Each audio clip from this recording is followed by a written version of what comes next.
perhaps on the surface right now you're feeling extra anxious and depressed, and it just seems to keep going on and on. You're not sure why. Some of those sources will be beyond our memory, even younger than even when we had language skills to kind of make a sentence or a concept about what happened to us. What is EMDR? Eye movement, desensitization, and reprocessing is the big long kind of handle. EMDR has now been used for trauma and trauma recovery, anxiety disorders, depressive disorders, and helping people recover from addictions even. A lot of addictions are related to traumatic injury in the past.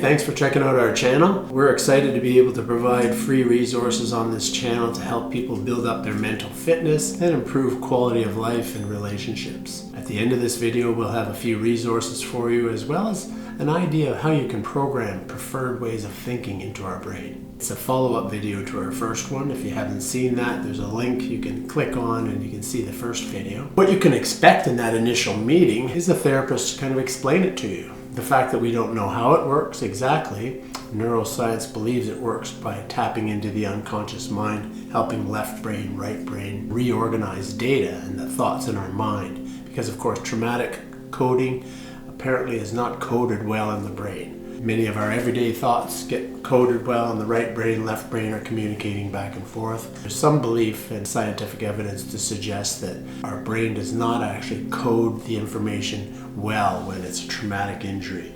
Also think about the emotional intensity as well from a traumatic injury, that can end up getting it coded and stuck. So we sometimes say people are feeling developmentally stuck. They feel like they're 6 or 8 or 10 or 12 or 15 at whatever point severe trauma happened. There's something about eye movements that distracts our brain. It locks in maybe the conscious mind and gets back to the unconscious mind. We might not start with EMDR right off the bat. We'll do an assessment of your history, some of your concerns. We'll look at your worries even about the future. EMDR can tap into the past or the present concerns, as well as help alleviate anxiety about the future.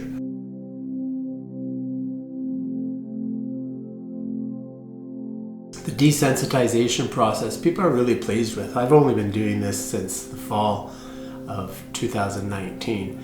Probably 300-400 sessions now, and people are really kind of repeatedly saying things like, wow, I thought it would be more emotional. I thought I'd be more upset when those issues or those images came to mind. And that's a very, very helpful part of EMDR, the D part, the desensitization of the emotional intensity. Even the physiology, the body will keep track of things as well. So sometimes people have body sensations that come up, but they're not nearly as intense as they were during a traumatic event or following. So think about that. We're talking about thoughts, but we're also talking about the body's memory of trauma, as well as the emotional state, whether it was anger, anxiety, or a combination of sadness, despair, grief. We're asking people throughout the processing, is anything going on in your mind? Anything going on in your body? Did anything change there with respect to your emotional state? You might have nothing in the mind. You might look up, say nothing, and then all of a sudden say, but I really feel nauseous. One pass later, I'll put my hand down, we'll do our deep belly breathing, box breathing.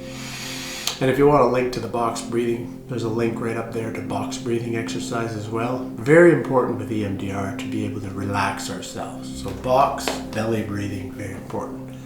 So we'll do a couple of deep breaths, and then they'll say, nothing in the mind, which is unusual. However, something in the body.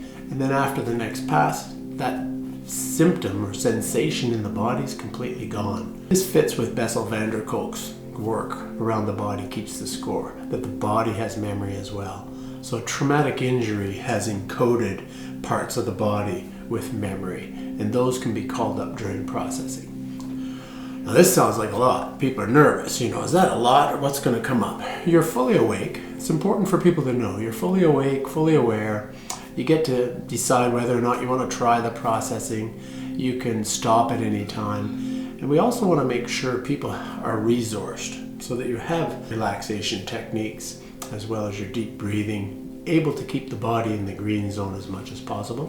We also ask people to consider their most relaxed place they've ever been. You'll think about somewhere in your life where you felt really, really relaxed, and you'll dwell on that sometimes for about 2-3 minutes using every sense, eye, ear, nose, mouth, every sense of what that place was like. And when you visualize a place where you've been and felt relaxed, your body will actually call up that feeling. So should something come up during EMDR that's a little startling, we'll do a couple of deep breaths. You might actually feel like a little overwhelmed by it. And you might say, let's take a break. I'm going to go to my relaxed place. And you'll spend a minute or two there doing the breathing, focusing on the relaxed place, and keeping your body calm. You'll also have what's called a container. We ask people to come up with an imaginary container. So any thoughts that you don't want to share, feel comfortable that that's your pace. It's going to be when you're comfortable sharing. So the containers for you to put things in, take things out.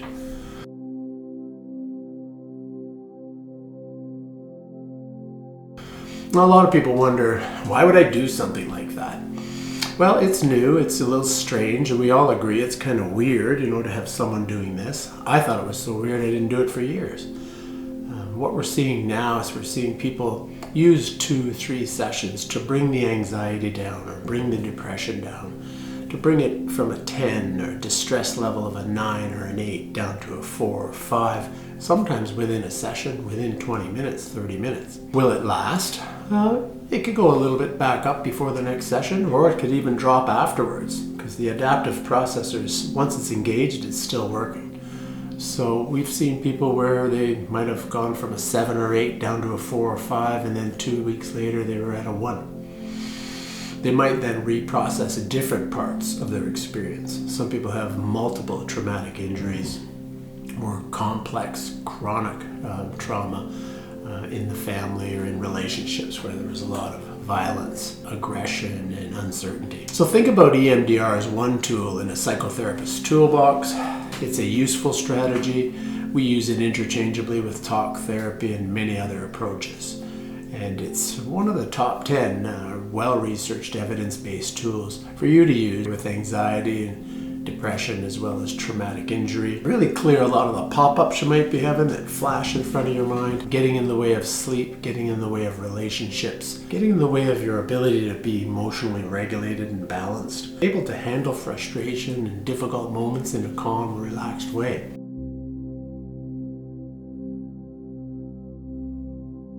What is this preferred cognition or preferred way of thinking I mentioned at the beginning of the video?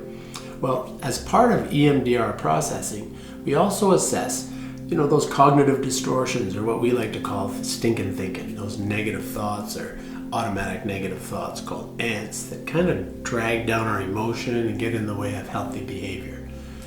Well, the opposite of that, or to counteract those, we're talking about your preferred way of thinking about yourself, the world, your loved relationships, people around you. We can actually install that more effectively in the back of the brain using something called tapping or bilateral stimulation. So you could come up with, at the end of an EMDR session, a preferred way of thinking. Some people will do this during EMDR, thinking about the preferred way of thinking. Instead of that negative voice, I'm a jerk, I'm an idiot, I can't do this, you might come up with, I can handle this, I'm going to be fine with assistance, over time it'll all work out, something like that. And I might ask you, how real does that feel? 7 is high, 0 is low. You might say, it's only about a 4 right now. Well, using very slow eye movements, it's not actually EMDR, but we do about 5 or 6 of those, or 5 or 6 taps on the arms, the knees, and the feet. We can actually have that thought installed to the point where in 10-15 minutes, it could actually feel more and more real or valid, like 6 out of 7 or even a 7 out of 7. People are often asked to do that right before bed or when you get up in the morning as well, so that you can install your preferred way of thinking. So even though the other ones are bugging you a lot, there are strategies and approaches, many out there, that can help us to improve mental health. So thanks again for you joining in, looking at this video, and looking for resources to takes a lot of courage to do so. A couple of resources that you might want to think about if you're looking into EMDR. There are videos on Vimeo. Roy Kiesling was my trainer, Roy Kiesling, or RK EMDR Consulting. You can look up his introductory videos as well on Vimeo.